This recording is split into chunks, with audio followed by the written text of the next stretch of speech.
श्रद्धेय महानुभावों, योग के प्रसंग में चर्चा करते हुए एक तरफ चर्चा का विषय बना कि जीवन में विघ्न बाधाओं को दूर करना है, रोगों को दूर करना है, तो उस परम तत्व से तालमेल स्थापित आवश्यक है कि सारा का सारा संसार परम पिता परमात्मा की व्यवस्था में है।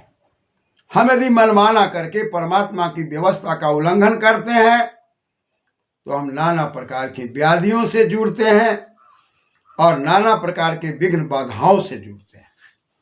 तो वहां प्रसंग चल रहा कि तत्प्रसिद्धात्मकत्व अभ्यास, एक का अभ्यास करना है। एक जीवात्मा है, एक परमात्मा है।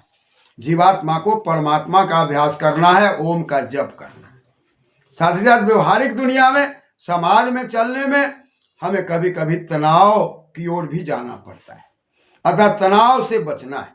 और तनाव से बचने के बाद और ओम के जप करते हुए, परम तत्व का जप करते हुए व्यक्ति का व्यक्तित्व विकास की ओर है।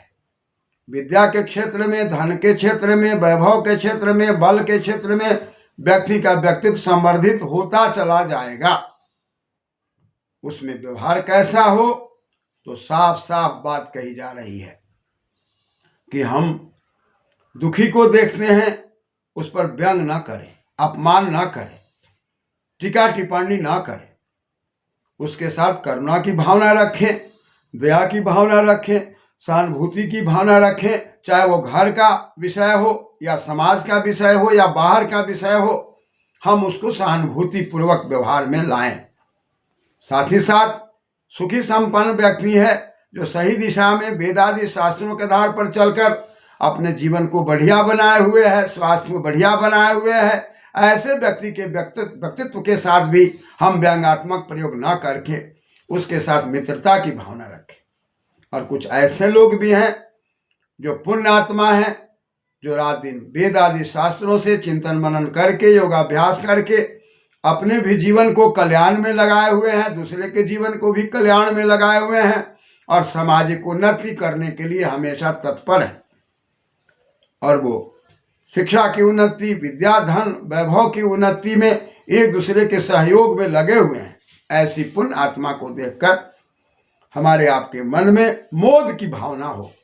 और कुछ ऐसे लोग हैं जो समाज को तोड़ने में लगे हुए हैं, समाज को सही दिशा ना दे करके पद पाकर, बल पाकर, वैभव पाकर, धन पाकर अन्याय के मार्ग पर चल के समाज के वैसे दबे कुचले लोग जो विकास की दृष्टि से पीछे रह गए हैं, उनको दबाने में लगे हुए हैं, उनके जमीन जायदाद को हड़पने में लगे हुए हैं और कहीं भी उनका वेद आदि शास्त्रों से कोई लगाव नहीं है।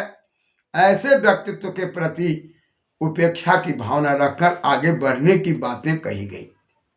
इसी प्रसंग में पुनः आगे सूत्र मैत्री करुणा मोहितोपेक्षणां सुख दुख पुण्य विषयानाम भावनातः चित्त प्रसादनम के क्रम में आगे बात चली। प्रच्छर्दन भी धारणाभ्याम वा प्राणस्य, श्वास को बार बार बाहर फेंकना, अंदर लेना और प्राणायाम की कला से अपने जीवन को ओम के तत्वों में जोड़ने का प्रयास करना। सांस को बाहर फेंककर मूलेंद्रिय को ऊपर खींचकर और पुनः ओम के जप में अपने मन को लगाना। श्वास को अंदर लेना और अंदर लेकर रोक देना और पुनः ओम के जप में, रक्षक के जप में, परमपिता परमात्मा के जप में, उनके गुणों के गुणगान में अपने मन को लगाना, बुद्धि को लगाना। इस प्रकार से प्रच्छर्दन भी धारणाभ्याम वा प्राणस्य, ये उपाय के क्रम में दूसरा उपाय है। यदि इस उपाय के आगे भी उपाय की बात कही गई कि कहा कि तीसरा उपाय भी हो सकता है, वो उपाय में आई बात विषयवती प्रवृत्ति रुतपन्ना मनस से निबंधनी। विषयवती व प्रवृत्ति रुतपन्ना मनस स्थिति निबंधनी। वा माने विकल्प से यदि विषयवती बात है तो ये लगभग संसार में सब जगह देखे जा रहे हैं। इस विषयवती को समझने की आवश्यकता है। बी उपसर्ग है, सिया बंधने धातु है और इसके अंदर पुनः अच प्रत्यय लगकर गुण आदि होकर और अयादि आदेश होकर विषय शब्द बना हुआ है। और विषय में पुनः मतुप प्रत्यय लगकर, मतुप में मकार का वकार होकर पुनः ङिप प्रत्यय लगकर विषयवती, यानी कि जहां हम बंधे हुए हैं विशेष प्रकार से और विषय के अधिकार में हम हैं, और उसी विषय के अंदर यदि हम दिव्य विषय की ओर चले जाते हैं तो विषयवती प्रवृत्ति, प्र उपसर्ग है, प्रखरता है और प्रवृत्ति में व्री है, अक्तिन प्रत्यय प्रवृत्ति।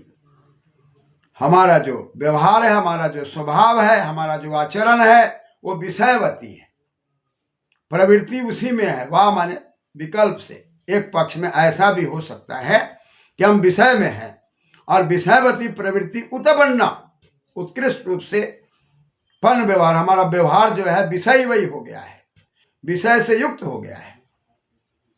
तो मनस स्थिति निबंधनी, मन में संजाने अर्थ में है और मन से असुन प्रत्यय लगकर मनस शब्द बना है। मनसा षष्ठी है, मन की स्थिति, अस्था धातु है, स्थिरता। निबंधनी, निबंधनी में नी उपसर्ग है, बंध बंधने धातु है, बंधनाति बंधा, बंधनी, बंधा अस्य स्थिति बंधन, बंधन से फिर निप प्रत्यय होकर बंधनी, यानी कि विषयवती प्रवृत्ति में विषय में भी रहने के बाद हमारी यदि वहां से प्रवृत्ति ऊपर की ओर उठने लग जाएगा तो उस विषय के ध्यान से भी व्यक्ति का मन स्थिर हो जाएगा, चंचलता दूर हो जाएगी और वह व्यक्ति एकत्व की ओर चला जाएगा, उसके दिमाग का एकीकरण हो जाएगा, एकत्वकरण हो जाएगा। और एकीकरण होने के बाद हम गणित की दुनिया में जाएंगे, वहां भी चित्त की एकाग्रता आवश्यक है।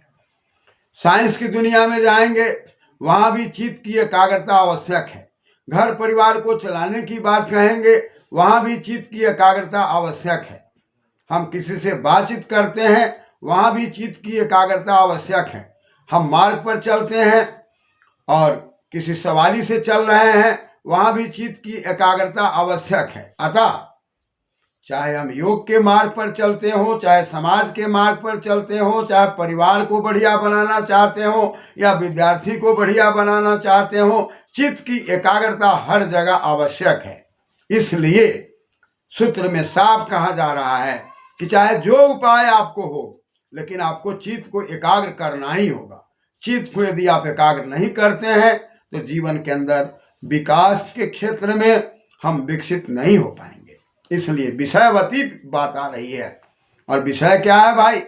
शब्द, रूप, रस, स्पर्श, गंध, ये विषय है। या तो व्यक्ति शब्दों में जाता है या तो व्यक्ति रूप में जाता है, शब्द रूप रस, या तो व्यक्ति रस में जाता है या तो व्यक्ति शब्द रूप रस स्पर्श में जाता है या गंध में जाता है। ये मनुष्य का सरल सहज स्वभाव है।